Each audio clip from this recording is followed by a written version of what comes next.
was working down at Westinghouse, and in my early life, uh, all young boys had to sign up for the draft. And when I was, geez, I don't know, 21 or something, I got drafted in the Army, and U.S. Army. When you got drafted, you only went in for 2 years. When you signed up, you had to go to 3 years. And back in them days, everybody that was picked for the draft went to the Army, and they didn't go to the people signed up usually they picked the Air Force or Navy.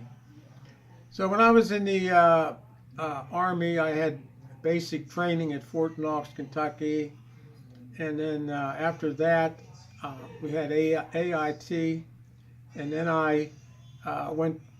They transferred me down to Fort Hood, Texas. When I first went down there, since I was trained in communications, they took me. I was in a Carmo company, and one day they come and they says, "Do you have a secret clearance?" And I says, "Yeah, I had a secret clearance whenever I worked at Westinghouse." He says, "Oh, we got something you can do." And I says, "Oh, what's that?" He said, "You can be in Davey Crockett." I'm a Davey Crockett.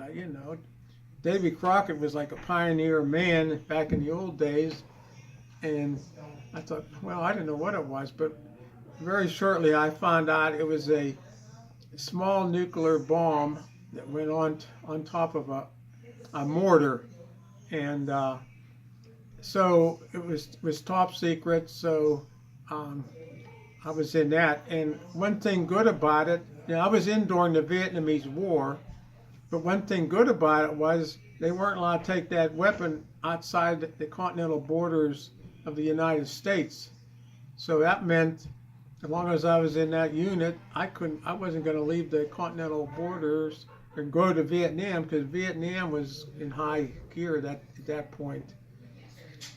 So that was I stayed in that Davy Crockett for 2 years, and I finally left 2 years later, but you never heard nothing about it in the news or anything, like a lot of top secret stuff. So that was my life with Davy Crockett.